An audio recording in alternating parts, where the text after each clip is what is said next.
Assalamualaikum warahmatullahi wabarakatuh. Jadi kelompok kami akan menjelaskan pengertian hukum, hukum Islam, dan pembagian syariat Islam. Sebelumnya, perkenalkan anggota dari kelompok 1. Yang pertama ada Ruli Nurlita dengan NPM 101, yang kedua Dwi Sutari dengan NPM 102, Irma Isyana dengan NPM 109, Mutiara Maulida dengan NPM 110, Maifika Aditya dengan NPM 116, Lintang Elita dengan NPM 221, dan Hazik Fajar Maulana dengan NPM 222. Baik, langsung saja kita memasuki materi yang pertama, yaitu tentang hukum. Apa sih hukum itu? Jadi, sebelum memasuki pengertian apa itu hukum, coba simak video berikut ya teman-teman.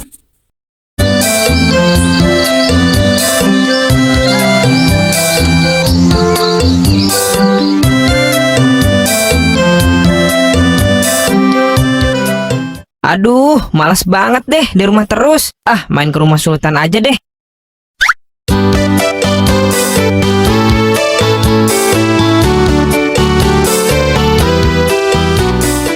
Loh, Mauza, kamu mau kemana, nak? Mauja mau main ke rumah Sultan dulu, mah. Ya ampun, Mauza, sekarang itu kan lagi pandemi. Lebih baik mainnya di rumah aja ya, nak. Aduh, tapi Mauja pengen main ke rumah Sultan, mah. Habisnya Mauja bosan main sendirian terus. Ya sudah, tapi kamu harus tetap menjaga protokol kesehatan ya, nak. Ingat untuk selalu memakai masker dengan benar, lalu menjaga jarak dan menghindari kerumunan. Dan terakhir, selalu mencuci tangan pakai sabun dengan rutin ya, nak. Iya, mah, iya. Ya udah, mah. Mauja jalan dulu ya. Iya, hati-hati ya, nak. Iya, mah. Assalamualaikum. Waalaikumsalam.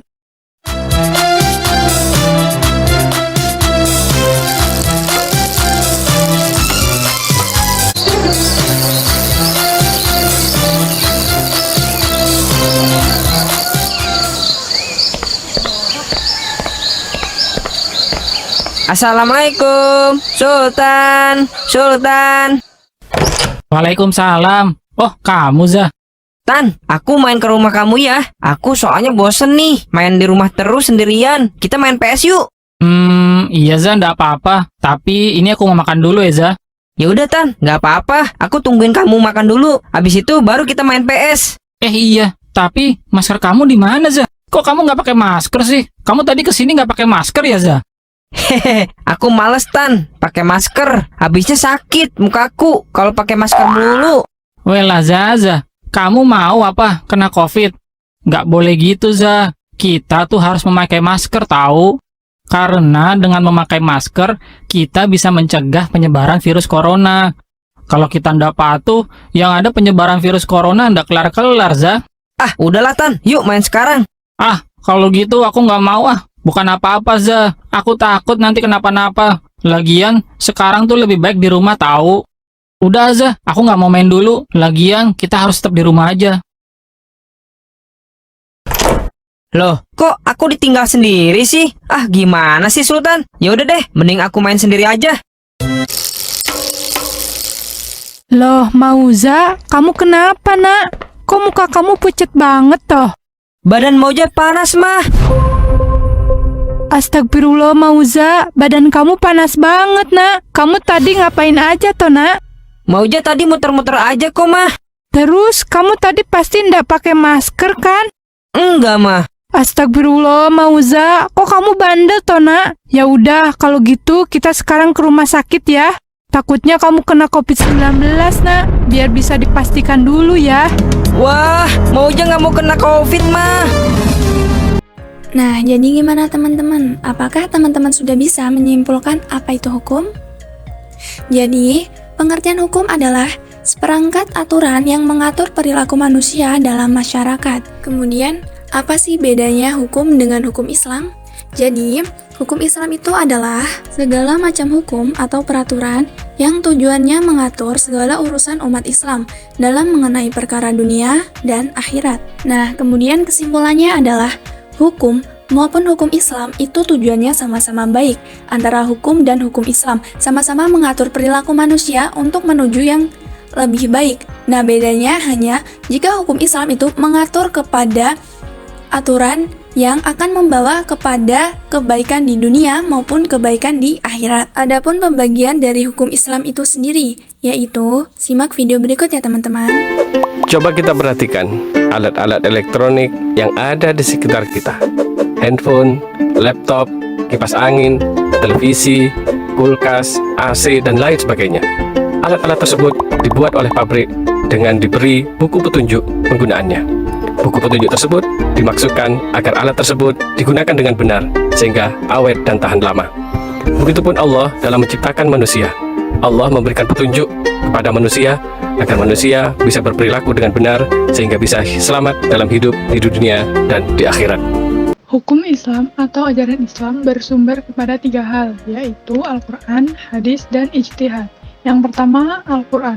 Dari segi bahasa, berasal dari kata qara'a, Yaqra'u Qur'anan, yang berarti sesuatu yang dibaca atau bacaan.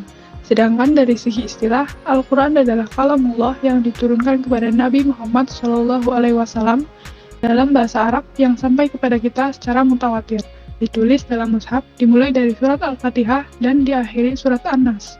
Membaca Al-Quran berfungsi sebagai ibadah, sebagai mujizat Nabi Muhammad SAW, dan sebagai hidayah atau petunjuk bagi umat manusia. Sebagai sumber hukum Islam, Al-Quran memiliki kedudukan yang tertinggi dan merupakan sumber pertama dan utama. Segala persoalan harus berpedoman pada Al-Quran. Hukum dalam Al-Quran dikelompokkan menjadi 3. Yang pertama yaitu akidah atau keimanan yang tertuang di dalam rukun iman. Yang kedua adalah syariah atau ibadah. Hukum ini mengatur tentang tata cara ibadah yang baik dan benar, baik itu ibadah mahdhah maupun ghairu mahdhah.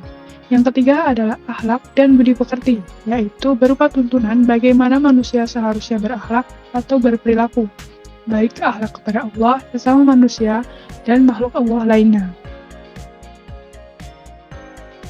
Sumber hukum yang kedua adalah hadis. Secara bahasa, hadis berarti perkataan atau ucapan, sedangkan menurut istilah, hadis adalah segala perkataan, perbuatan, dan ketetapan yang dilakukan oleh Nabi Muhammad SAW. Hadis mempunyai kedudukan 1 tingkat di bawah Al-Quran. Artinya, jika sebuah perkara hukum tidak terdapat dalam Al-Quran, yang harus dijadikan sandaran berikutnya adalah hadis-hadis Nabi Muhammad SAW. Hadis mempunyai fungsi terhadap Al-Quran, yaitu menjelaskan ayat-ayat Al-Quran yang masih bersifat umum, memperkuat pernyataan yang ada di dalam Al-Quran, menerangkan maksud dan tujuan ayat, dan yang terakhir menetapkan hukum baru yang tidak terdapat dalam Al-Quran. Ditinjau dari segi perawinya, hadis terbagi ke dalam 3 bagian, yaitu yang pertama, hadis mutawatir. Hadis mutawatir adalah hadis yang diriwayatkan oleh banyak perawi, baik dari para sahabat maupun generasi sesudahnya, dan dipastikan di antara mereka tidak terdapat dusta. Yang kedua, hadis mansur.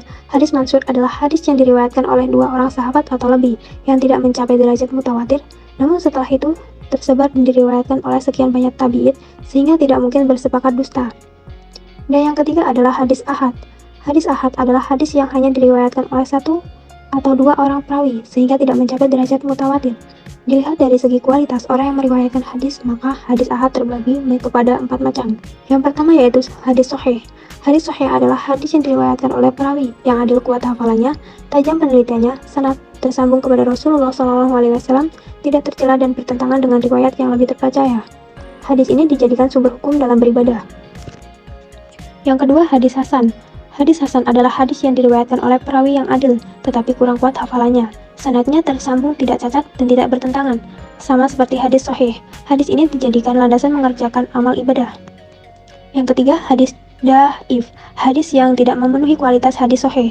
Hadis hasan, para ulama mengatakan bahwa hadis ini tidak bisa dijadikan sebagai hujah, tetapi dapat dijadikan motivasi dalam beribadah.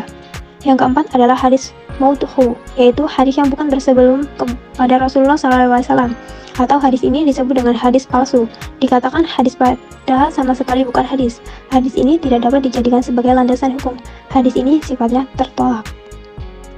Sumber materi 3. Sumber hukum Islam. Setelah Al-Quran dan hadis, ijtihad menurut bahasa dapat bermakna bersungguh-sungguh. Sedangkan menurut istilah berarti sungguh-sungguh untuk memecahkan suatu masalah yang tidak ada ketepatan hukumnya, baik dalam Al-Quran maupun hadis. Karena ijtihad merupakan kegiatan penting untuk mengambil keputusan hukum, maka orang yang berijtihad atau disebut mujtahid harus memenuhi syarat-syarat sebagai berikut. Yang pertama, memahami kandungan Al-Quran dan hadis. Yang kedua, memahami bahasa Arab dengan seluk-beluk ilmunya dan segala kelengkapannya. Yang ketiga, memahami ilmu usul fiqh dan kaidah-kaidah fikih secara mendalam. Yang keempat, memahami persoalan ijma. Yang kelima, memahami kecerdasan dan akhlakul karimah. Dalam hukum, diperbolehkannya ijtihad diantaranya adalah Al-Quran Surat An-Nisa ayat 59 dan Al-Quran Surah An-Nisa ayat 105. Begitu juga dalam hadis yang diriwayatkan oleh Imam Bukhari sebagai bentuk-bentuk ijtihad disepakatinya diantaranya adalah ijma dan qiyas. Menurut bahasa, ijma berarti sepakat, setuju, atau sependapat. Sedangkan menurut istilah, ijma adalah kesepakatan para mujtahid dalam memutuskan suatu masalah. Rasulullah SAW wafat terhadap hukum syar'i adalah salah satu produk hukum. Contoh ijma adalah pengumpulan ayat-ayat Al-Quran yang masih terpisah kemudian membukukannya sebagai mushaf sehingga mushaf sampai kepada kita saat ini. Yang kedua, qiyas. Qiyas adalah mengukur, membandingkan, menimbang. Sedangkan menurut istilah qiyas adalah menetapkan hukum atau suatu kejadian yang tidak ada dasar nas dengan cara membandingkan kepada suatu kejadian lain yang telah ditetapkan hukumnya berdasarkan nas. Karena ada persamaan antara kedua kejadian tersebut. Contohnya, mempersamakan hukum bir dan narkoba dengan hammer karena ada kesamaan ilat yaitu sama-sama memabukkan. Ada beberapa hikmah menjadikan Al-Quran, hadis, dan ijtihad sebagai sumber hukum Islam. Antara lain, yang pertama, tidak Tersesat. dalam perilaku sesuai tuntunan agama Islam. Yang kedua, menjadikan diri sebagai orang yang taat beribadah dengan penuh ketulusan. Yang ketiga, terbiasa membaca dan mengkaji Al-Quran serta hadis. Yang keempat, selamat dari azab dan laknat Allah Subhanahu wa Ta'ala karena sudah mengikuti aturan-aturan yang sudah ditetapkan oleh Allah dan Rasul-Nya. Berikutnya, memperoleh kebahagiaan hidup di dunia dan akhirat. Yang terakhir, terwujudnya perilaku akhlakul harimah dalam kehidupan bermasyarakat. Materi selanjutnya adalah syariat Islam. Syariat Islam adalah segala sesuatu yang menjadi rambu-rambu hukum dan aturan, serta pedoman bagi umat Islam dalam menghadapi segala problematika hidup di dunia maupun pedoman persiapkan diri untuk menghadapi kehidupan di akhirat.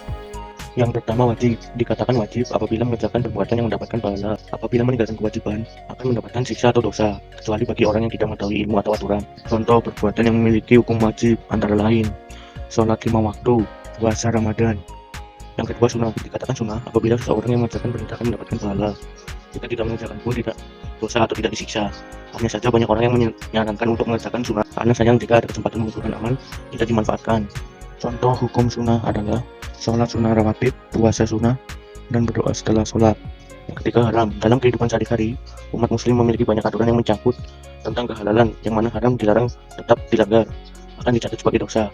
Jika meninggalkan hal-hal yang haram, maka dicatat mendapatkan pahala. Contoh perbuatan haram antara lain berbuat zina, minum alkohol, bermain judi. Makruh. Dikatakan makruh apabila aturannya dimakruhkan ditinggalkan, maka jauh lebih baik. Sedangkan jika yang dimakruhkan tetap dilakukan, maka kurang elok atau kurang baik untuk diri sendiri atau orang lain. Contoh dari makruh yaitu berbicara ketika berwudu. Berbicara ketika berwudu dinilai kurang afdal. Hal ini disebabkan akan mengurangi kesempurnaan wudu itu sendiri.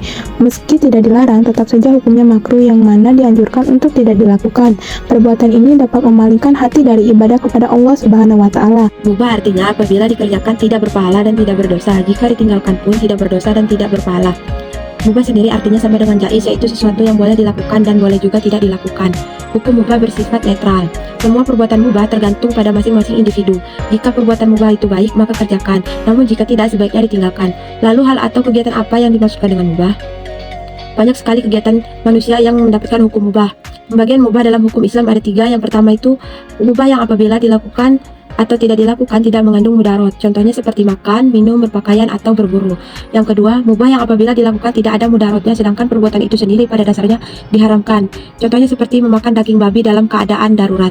Yang ketiga, mubah yang apabila dilakukan pada dasarnya bersifat mudarat dan tidak boleh menurut syarah, tetapi Allah memaafkan pelakunya sehingga perbuatan tersebut menjadi mubah. Contoh perbuatan ini seperti mengawini 2 orang wanita yang bersaudara sekaligus.